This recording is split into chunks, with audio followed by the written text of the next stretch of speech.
Hello and welcome guys to the IYF education. Basically आज हम English 302 class 12th का करने वाले हैं और इसके अंदर क्या है ना, पिछले 7-8 सालों का पेपर मैंने देखा हुआ है और उसमें मैं देख रहा हूँ कि कुछ चीज़ें जो है रिपीटेड है और सेम है। और इतना इजी पेपर है ना, अगर मैं बुक को छोड़ दूँ कि मतलब बुक के कुछ 4-5 चैप्टर को छोड़ दूँ तो या बुक मैं पढ़ूँ भी ना, फिर भी मैं चाहूँ तो आसानी से पास हो सकता हूँ, क्योंकि मतलब कुछ है ही नहीं यार। अगर आप अभी ये वीडियो देख रहे हो ना, सिर्फ आप 2 घंटे यूट्यूब पे डाल दो, टाइम अपना दे दो और आप डेफिनेटली पास हो जाओगे। जो जो टॉपिक्स मैं बता रहा हूँ कुछ मत करो, बस उन टॉपिक्स को सर्च करो, पढ़ो और मतलब हो जाओगे पास, ठीक है। फिर भी जिन बच्चों को काफ़ी अच्छे मार्क्स लाने, मतलब वो चाहते हैं पूरा का पूरा पेपर अटैम्प्ट हो, तो उनके लिए मैं लास्ट में बता दूंगा कौन कौन से चैप्टर हैं जो कि करके जाने मस्ट है। मतलब कर लोगे तो पक्का अच्छे नंबर आएंगे। बाकी मैं शुरुआत करता हूँ वहाँ से जहाँ से क्या है कि नॉर्मली बच्चा पास आउट हो जाए सभी के सभी। तो सबसे पहले जो मैं क्वेश्चन नंबर स्टार्ट करूँगा वो करूँगा क्वेश्चन नंबर 5। देखो गाइस, क्वेश्चन नंबर 5 जो है ना, क्वेश्चन नंबर 5 से पहले 4 जो क्वेश्चन आएंगे वो चारों क्वेश्चन होंगे आपके बुक के, यानी कि जिन बच्चों ने चैप्टर्स पढ़े हुए हैं वही उन चारों का आंसर दे सकते हैं। अदरवाइज़ काफ़ी हार्ड रहेगा आपके लिए उनका आंसर देना, तो इसलिए मैं क्वेश्चन वो जो चारों है वो डिस्कस नहीं कर रहा, मैं जस्ट कह दे रहा हूँ कि भाई ये चैप्टर्स पढ़ लेना, इनमें से आएंगे और आप तैयारी कर सकते हो। बाकी बात करूँ क्वेश्चन नंबर 5 की, तो क्वेश्चन नंबर 5 जो है वो आता है हमारा पैसेज, ठीक है। और पैसेज सॉल्व कैसे करते हैं उसके लिए मैंने अलग से एक सेपरेट वीडियो बना रखी है, जो कि आई बटन पे क्लिक करके आप देख सकते हो, या तो फिर आप देख लेना नीचे हमारे होम पेज पे ऊपर ही अनसीन पैसेज को सॉल्व कैसे करें। काफ़ी आसान ट्रिक बता रखी है, 8 से 10 मिनट की वीडियो, ज़्यादा देर की भी नहीं है। वो 10 मिनट की वीडियो देख लोगे, वो आपका क्वेश्चन सॉल्व हो जाएगा। और सिमिलरली क्वेश्चन नंबर 6 भी जो है वो वही है, अनसीन पैसेज वाला। और अगर मैं बात करूँ क्वेश्चन नंबर 7 की, तो जो 7 क्वेश्चन है, ठीक है, उसमें क्या है कि कंप्लीट द पैसेज। अब कंप्लीट द पैसेज जो है ना बहुत ही इजी है यार, मतलब इतना इजी है ना, मुझे तो लग रहा है 5वीं क्लास के बच्चे भी कर सकते हैं। कुछ नहीं करना, ऊपर एक पैसेज दे रखा है जो कि आपको यहाँ दिख रहा होगा, स्क्रीनशॉट लगा रखा है मैंने। उस पैसेज से नीचे वाले फिल इन द ब्लैंक्स को भरना है।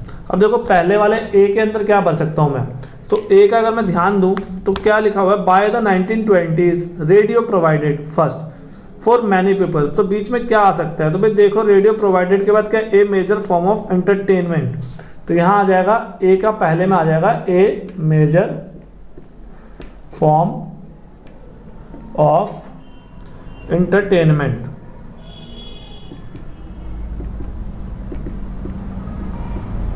ठीक। उसी प्रकार सेकंड अगर मैं बात करूं इसमें, तो आगे दे रखा है फॉर मैनी पीपल और डैश फिर वर्ल्ड, तो वर्ल्ड यहाँ दे रखा है, तो क्या लिखा हुआ है, पीपल और वर्ल्ड के बीच में क्या है, 2 वर्ड है, यानी कि अराउंड द वर्ल्ड, तो यहाँ आ जाएगा अराउंड। अब बताओ ये 2 वर्ड जो है मैंने क्या अपने आप लिखे, नहीं, बिल्कुल मतलब पैसेज में से ढूंढ के लिखा हूँ। और ढूंढा भी क्या यार, पहली लाइन में मुझे दोनों पॉइंट्स मिल गए और इसके मुझे मिल जाएंगे 1 मार्क्स। इसी तरीके से आपको यहाँ पर 4 दे रखे हैं, बी सी डी, तो ये चारों के चारों आप ऐसे ही कर लेना, ठीक है। और मैं आशा करता हूँ कि आपके यहाँ पे 4 में से 4 पूरे आ रहे हैं, क्योंकि यहाँ पर कुछ है नहीं ऐसा कि जो बच्चा गलत कर सके। अगर मैं बात करूँ क्वेश्चन नंबर 8 की, क्वेश्चन नंबर 8 जो है वो आता है आपको समरी बनाना। समरी होता है क्या है, तो भाई समरी जो है बेसिकली मतलब कोई भी बड़ी चीज़ है ना उसको शॉर्ट में लिखना। आपने गाइड के अंदर देखा होगा कि पूरी कहानी तो अलग से लिखी रहती है और 1/4 पेजेस के अंदर क्या होता है, उसकी समरी दी होती है, तो वही चीज़ यहाँ पर है, ठीक है। कुल मिलाकर 100 वर्ड में लिखना है, तो देख लेना इसको किस तरीके से करना है। कुछ नहीं, अगर आपको समझ में आता है तो आप इंपॉर्टेंट जो भी लगे वो कर दें, नहीं समझ में आता कुछ मत करो। जैसे मान लो कि यहाँ पे कितने लाइन की है, 2, 4, 6, 8, 10 लाइन की है, तो आपको कुछ नहीं करना है, इसमें से 4 लाइनें कैसे भी करके एक्सट्रैक्ट करनी है कि 4 लाइनें एक्सट्रैक्ट हो जाए और आप उसको अपनी कॉपी पे उतार दो, ठीक है। 100 वर्ड मतलब हो गया आपके कॉपी के सीट के हिसाब से कम 10 लाइन है। बात करूं मैं क्वेश्चन नंबर 9 की, तो क्वेश्चन नंबर 9 के अंदर क्या है, क्वेश्चन नंबर 9 कहता है fill in the blanks the following sentence with the appropriate passive form of the verb given in the bracket. Passive form क्या होता है भाई, देखो यहाँ पे हो सकता है वर्ब की 3rd फॉर्म लगे, और कैसे लगे, तो भाई देखो कई बच्चे क्या करते हैं सीधा वर्ब की 3rd फॉर्म लिख देते हैं, जो कि काफ़ी गलत है। उसके साथ आपको हेल्पिंग वर्ब का यूज़ करना चाहिए, जैसे कि आप स्क्रीनशॉट में देख रहे हो कि my friend was very happy, her son meritorious service.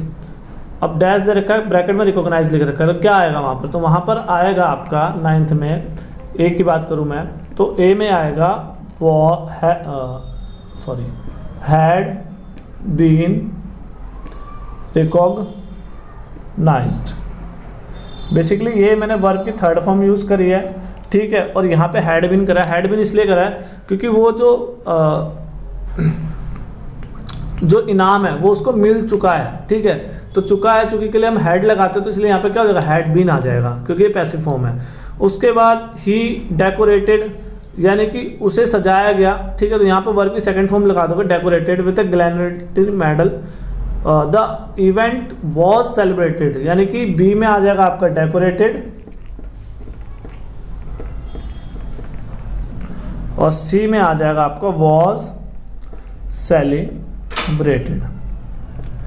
अब देखो इसमें मैंने क्या करा, कुछ भी नहीं करा, 3 वर्ड लिखे, 3 नंबर आ गए फ्री के। और इसका एक बेसिक ट्रिक ये है, अगर मान लो आपकी वर्ब की फॉर्म्स नहीं आती है आपको, कुछ मत करो भाई, ईडी लगा दो, ठीक है। वैसे तो 2 तरह के होते हैं, एक में ईडी लगती है, एक में क्या होता है पूरी तरह से चेंज हो जाता है। लेकिन अगर मान लो कुछ आता ही नहीं है, लास्ट मोमेंट पे क्या ही तैयारी करोगे, तो आप ईडी लगा देना। मोस्ट ऑफ द टाइम इस तरह के ही आते हैं, जैसे मान लो यहाँ पर रिकॉग्नाइज्ड हो गया, डेकोरेटेड हो गया, सेलिब्रेटेड हो गया, ठीक है। और उसके अलावा जब भी पैसिव फॉर्म में चेंज करें तो यही सारी चीज़ें यूज़ होती है, हैड, वॉज, यानी पास्ट टेंस के जो हेल्पिंग वर्ब्स है उसका इस्तेमाल करना होता है। अगर बात करूँ मैं क्वेश्चन नंबर 10 की, तो क्वेश्चन नंबर 10 जो है, ठीक है, उसके अंदर लिखा हुआ है आपका कि fill in the blanks the following sentence with appropriate form of the verbs given in the bracket. यानी कि जो भी आपके वर्ब के फॉर्म दे रखे हैं वो भरने हैं। अब यहाँ पर बच्चे गलती क्या करते हैं, अब भाई मैंने बोला है, या मैं अपने स्टूडेंट्स को भी कई बार कहता हूँ कि भाई पास्ट टेंस का मतलब यानी कि वर्ब की सेकंड फॉर्म का लगाना है, यानी ईडी लगा दो, या वर्ब जैसे चेंज होता है, जैसे सिट का सेट होता है उस तरीके से। लेकिन बच्चे जो है, एक बात और बताता हूँ, उसको ध्यान में नहीं देते। वो बात ये होती है कि आप जब भी इस तरह के फिल इन द ब्लैंक्स भरो तो 2 चीज़ों को ध्यान से देखो। एक तो कि पूरी बातें किस में लिखी हुई है, तो पूरी बात आपको एक लाइन से तो पता लगेगी नहीं, पूरा एक स्टेटमेंट होता है तो 3 से 4 लाइन का होता है, 5 मिनट भी नहीं लगेंगे आपको पढ़ने में। आप प्लीज़ उसको पढ़ो, और जब आप उसको पढ़ते हो तो आपको समझ में आता है कि वो किस में चल रहा है। तो ये इवेंट अगर मैं देखूँ तो सेकेंड वाली लाइन में ही वॉज सो सैड, यानी ये चल रहा है इवेंट पास्ट में, तो पास्ट में चल रहा है, तो ऑब्वियस सी बात है कि यहाँ पर वर्ब की सेकेंड फॉर्म का इस्तेमाल होगा, ठीक है। तो यहाँ पर क्या होगा कि यहाँ पे होगा when he was mentioning his brother's fate, जब वो अपने भाई का दुख बता रहा था। आई सॉ, क्योंकि यहाँ पे देखो पहले वाले में क्या है, जब वो कंटिन्यूस एक इवेंट हो रहा है और ये पास्ट की बात करें, इसलिए वॉज के बाद क्या लगेगा, मेंशन के बाद आईएनजी लगेगी, ठीक है। जबकि सेकंड वाले में क्या था, I saw the tears run down in his face, यानी मैंने देखा उसकी आंखों से आंसू बह रहे थे। Then he broke off his lecture saying he was so sad that he couldn't speak, या he could speak, ठीक है। तो यहाँ पे कैन का सेकंड फॉर्म कुड हो जाएगा, ब्रेक का ब्रोक हो जाएगा, सी का सॉ हो जाएगा, और मेंशन का हो जाएगा वॉज मेंशनिंग। तो ये बेसिक सिंपल सी चीज़ें हैं, ठीक है। लेकिन ये मुझे पता कैसे लगा कि ये पास्ट में चल रहा है इवेंट या प्रेजेंट में, तो मैंने देखा भाई लास्ट में लिखा हुआ था, सेकंड लास्ट लाइन में, कि लेक्चर सेइंग ही वॉज, ठीक है। तो ये इवेंट मुझे बता रहा है कि यहाँ पर ये पूरी चीज़ें किस में चल रही है, पास्ट में चल रही है। उसके बाद अगर मैं बात करूं क्वेश्चन नंबर 11 की, तो क्वेश्चन नंबर 11 जो आ रहा है अपना, वो आ रहा है कि क्लास 10th के अंदर आपने एक चीज़ करा होगा, कंजक्शन या कनेक्टर वर्ड्स दिया होता था ना, बिकॉज, सो, देयरफॉर आता है। तो वही सेम क्वेश्चन यहाँ पर है। यहाँ पर और इजी करा हुआ है, बीच आपको हर सेंटेंस के ब्रैकेट में दे रखा है word, which, where, so, that. तो आपको बस क्या करना है, इन वर्डों को यूज़ कर इन दोनों सेंटेंसेस को जोड़ना है। जैसे पहला वाला है, I entirely forget the decision I had made it in my distress, ठीक है। तो इसमें क्या होगा, तो इसमें कुछ नहीं करना, आपको दोनों सेंटेंसेस के बीच में क्या लगा देना है, विच लगा देना, यानी I entirely forget the decision which I had made it in my distress, ठीक है। उसके अलावा अगर हम बात करें सेकंड वाले की, तो I have put my ornaments I can find them. तो इसमें क्या लिखा है कि I have put my ornaments where I find them, can नहीं होगा, यहाँ पे फाइंड आ जाएगा सीधा। तो लिख सकते हो आप इसमें, जैसे मैं लिख के दिखा देता हूँ ये वाला आपको, कि ये हो जाएगा I have put my ornaments where I can find, बस इतना। तो ये वेयर लगा के हमने दोनों सेंटेंसेस को जोड़ दिया। तो इस तरीके से आपके 4 नंबर आसानी से आ जाएंगे। बात करूँ क्वेश्चन नंबर 12 की, तो क्वेश्चन नंबर 12 जो है वो स्पीच के बारे में दे रखा है, जिसके लिए आप मेरी जो क्लास 10th की मैंने वीडियो बना रखी है उसमें आप देख सकते हो, और मैंने बताया कौन सा टेंस जो है कैसे चेंज होगा जिससे कि हम आसानी से स्पीच को कर सकते हैं। ठीक है, उसके लिए आप प्लीज़ वो वाली वीडियो देख लें, उसका मैं टाइमलाइन नीचे डिस्क्रिप्शन में मेंशन कर दूँगा कहाँ से कहाँ तक मैंने इसके बारे में डिस्कस करा हुआ है, तो आप आसानी से देख सकते हो। 2 से 3 मिनट लगेंगे, आपका हो जाएगा। अगर बात करूँ मैं क्वेश्चन नंबर 13 की, तो क्वेश्चन नंबर 13 जो आता है हमारा वो आता है वो पैराग्राफ लिखना। तो पैराग्राफ कैसे लिखना है, तो क्लास 10th में आपने लिखा होगा अपने एक्सपीरियंस के बारे में कि आप अगर ग्रैंड माँ के पास गए हो तो क्या होगा, या कहीं घूमने गए हो कोई इंसिडेंट हो गया, ठीक है, तो उसी के बारे में लिखना होता है। तो वैसे ही यहाँ पर एक 100 वर्ड्स में लिखना है। 100 वर्ड्स मतलब बेसिकली 10 लाइन या 1 पेज कह सकते हो आप। उसके बाद राइट लेटर टू एडिटर, ये हर बार आता है यार, मतलब ये क्वेश्चन को लिख के ले लो, आने ही आना है। इसका मैं एक बेसिक फॉर्मेट दे रहा हूँ नीचे लेटर टू एडिटर का, याद रखना वो जो फॉर्मेट है ना भाई उतना ही याद कर लो, और बीच में ना सिर्फ 2 लाइन क्वेश्चन में से उतार के लिख दो। पूरे 5 नंबर अगर आपके कहीं भी जा कट रहे हैं ना, 1 नंबर भी नहीं कटने दूंगा मैं उसमें, क्योंकि वो जो है ना बेसिकली ऐसा लेटर बनाया हुआ है कि वो हर एक टॉपिक के ऊपर इजीली चल जाता है। तो प्लीज़ रिक्वेस्ट कर रहा हूँ, डिस्क्रिप्शन में जो PDF है वो डाउनलोड करो और वो लेटर याद करो, लेटर टू एडिटर का, आपका 5 नंबर कहीं नहीं जाएगा। उसके बाद बात करूँ क्वेश्चन नंबर 15 की, तो क्वेश्चन नंबर 15 है ग्रामेटिकल एरर्स। ठीक है, तो इसमें आपको जो 2 लाइन का सेंटेंस दे रखा है, और इतना इजी है ना यार, 9th क्लास के बच्चे भी कर लेंगे। 9th का टॉपिक है और 12th में दे रखा है। बताओ यहाँ पर क्या है, आपको बताना है कि कौन कौन से वर्ड गलत हैं और कौन कौन से सही है। गलत कौन कौन से हो सकते हैं तो वो मैं बता देता हूँ। एरर आपको देखना कैसा है, पहला हो सकता है स्पेलिंग का, ठीक है, दूसरा हो सकता है वर्ब का, तीसरा हो सकता है प्रीपोजिशन का, ठीक है, और चौथा हो सकता है एडजेक्टिव का। बस इसी टाइप के मैंने देखे हैं गलतियां, जो आमतौर पे जितने भी मैंने पेपर उठा के देखे हैं। एग्जाम्पल के तौर पर मैं ये वाला पेपर करवा रहा हूँ, तो देखो इसमें गलती क्या है। तो स्क्रीनशॉट में आप देख रहे हो क्वेश्चन, तो यहाँ पर देखो एट जो है पहला लेटर हमेशा क्या होता है, कैपिटल होता है। यहाँ पे स्मॉल दे रखा है तो पहली गलती वो है, तो इन्होंने वही ठीक करके दिखा रखा है। दूसरा क्या है, होम पीपल यूजेज, पीपल के साथ कभी भी प्लूरल वर्ड नहीं आता, ठीक है, पीपल यूज आएगा। तो यहाँ पर यूजेस की जगह क्या लिख देंगे हम, ऐसे करके यूज लिख देंगे, ठीक है। इलेक्ट्रॉनिकल मेल है तो इलेक्ट्रॉनिकल मेल नहीं होता, वो क्या होता है इलेक्ट्रॉनिकल, ऐसे लिख के इलेक्ट्रॉनिक होता है। उसके अलावा आता है आपका कि mail to communicate with their family, यानी कि यहाँ पे देयर नहीं आएगा, यहाँ पर आएगा देयर की स्पेलिंग जो है वो तो गलत लिख रखे हैं इन्होंने, क्योंकि हम अपने के लिए लिखते हैं ये वाला देयर। तो देखो यहाँ पे स्पेलिंग एरर आ गया ना। उसके बाद क्या है, family and friends messages can be send, messages नहीं आएगा यहाँ पे, मैसेज आएगा क्योंकि हम वैसे बात कर रहे हैं वाइडली किसी चीज़ की।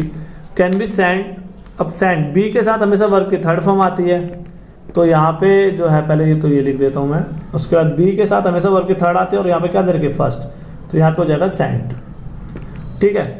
उसके अलावा to the other side of the world in a few seconds, तो फ्यू के साथ हमेशा सिंगुलर आता है, तो यहाँ पे देखो सेकंड्स लिखा हुआ है तो इसकी जगह हम लिख देंगे सेकंड। तो अब बताओ कितना टाइम लगा मुझे ये 6 नंबर प्राप्त करने में, बहुत ईजी है यार, मतलब कर लोगे तुम ऐसे ही। अगर बात करूँ मैं क्वेश्चन नंबर 16 की, तो क्वेश्चन नंबर जो 16 है उसके अंदर आपको नोट्स बनाने हैं, ठीक है। अब नोट मेकिंग क्या होता है, तो नोट मेकिंग जो है, अगर मैं बात करूँ नोट मेकिंग की, तो नोट मेकिंग में ना 3 चीज़ें होती हैं भाई। एक होता है हेडिंग यानी कि टाइटल कह लो आप इसे, एक होता है सब हेडिंग,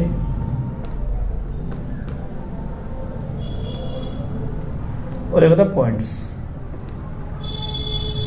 देखो भाई हेडिंग जो होता है ना वो सबसे, जैसे मान लो यहाँ पे मैंने स्टार्ट करा लिखना, ये मेरी शीट है, तो सबसे टॉप पे आएगा हेडिंग, लेकिन हमेशा याद रखना हेडिंग लास्ट में लिखूंगा मैं। क्यों? क्योंकि ये जगह छोड़ देनी है अपने को और लिखना लास्ट में, क्योंकि जब हम उसको पढ़ेंगे ना पैसेज को, पूरा पैसेज पढ़ने के बाद हमें समझ में आएगी बात क्या चल रही थी। अब भाई अब मान लो सबसे ऊपर लिखना है हेडिंग और पहले हमने कुछ भी लिख दिया, 1 लाइन पढ़ के, यार 1 लाइन से क्या होता है, पता चले 1 लाइन में कुछ लिखा और अंदर बात कुछ और कर रहे हो। तो हमेशा याद रखना कि जब तक आप पूरा पैसेज ना पढ़ो तब तक हेडिंग वाला स्पेस खाली छोड़ना है और लास्ट में हेडिंग लिखनी है, ठीक है। उसके बाद सब हेडिंग क्या होती है, जैसे मान लो मैंने एक पैराग्राफ पढ़ा, उस पैराग्राफ में मुझे 4 पॉइंट इंपॉर्टेंट लगे, तो वो 4 पॉइंट किससे रिलेटेड कर रहे हैं, जिससे रिलेट कर रहे हैं वो हो जाएगा मेरा सब हेडिंग, ठीक है। यहाँ पर उसका नाम लिख दूंगा। उसके बाद वो जो 4 इंपॉर्टेंट पॉइंट थे वो ऐसे आ जाएगा 1.1, 1.2, 1.3। अब मान लो इस 3 पॉइंट के अंदर भी कुछ इंपॉर्टेंट मिल गया मुझे, तो मैं यहाँ कर दूंगा 1.3.1, 1.3.2। ठीक है, तो ये एक सब हेडिंग हो गया मेरा। इसी तरह से दूसरा सब हेडिंग होगा और उसके भी ऐसे पॉइंट होंगे 2.1, 2.2 और तीसरा होगा। ठीक है, अब कम से कम कितने करने चाहिए, तो उसके लिए आप देखो कि मार्क्स कितने डिस्ट्रीब्यूट करे हुए, तो यहाँ पे 4 करे हुए हैं ना, कम से कम आपके सब हेडिंग कितने होने चाहिए, 3 तो सब हेडिंग होने ही चाहिए। जब 3 सब हेडिंग कर लोगे, ठीक है, समरी बना लिया, और सॉरी 3 सब हेडिंग कर लिया और हेडिंग लिख दिया आपने, उसके बाद क्या करना है, यहाँ पर हम क्या करेंगे, देखो नोट मेकिंग के अंदर एक चीज़ और होती है कि हमेशा ना हम पूरा वर्ड यूज़ नहीं करते। एग्जाम्पल के तौर पे अगर मैं आपसे पूछूँ ये क्या लिखा है, तो आप कहोगे गवर्नमेंट। गवर्नमेंट क्यों कहोगे, जबकि मैंने पूरी स्पेलिंग तो लिखी नहीं है। तो ये शॉर्ट में जो लिखते हैं ना, उसे कहते हैं एब्रीवेशन। ठीक है, तो ये जो एब्रीवेशन होता है ना, इसका भी हमें इसके अंदर इस्तेमाल करना होता है। दूसरी चीज़ एक और कि हमेशा याद रखना कि यहाँ पर ग्रामर का कोई भी रूल अप्लाई नहीं होता है। एग्जाम्पल के तौर पे मान लो कि मैं लिखता हूँ कि Ramu is a good boy, तो यहाँ पर मैं क्या लिखूँगा कि रामू गुड बॉय। ठीक है, ये अगर मैं मान लो बात कर रहा हूँ रामू के बारे में, तो ये रामू हो गया। उसके बाद लिखूंगा, ये हटा दूंगा, फिर मैं सीधा गुड बॉय 1.1 में, 1.2 में लिख दूंगा इंटेलिजेंट, 1.3 में लिख दूंगा स्टडी इन GOVT स्कूल। ठीक, तो इस तरीके से लिखना है। यहाँ पे ग्रामर का कोई भी रूल लागू नहीं होगा। जब आपने ये 3 सब हेडिंग्स लिख ली, ये नोट्स बना लिए, उसके बाद क्या करना है, उसके बाद लास्ट में बनाना है आपको एक बॉक्स। बॉक्स का नाम होता है की एब्रीवेशन। इस बॉक्स का काम क्या होता है, मान लो मैंने यहाँ पे GOVT लिखा, तो लिखूंगा यहाँ पे GOVT मतलब गवर्नमेंट।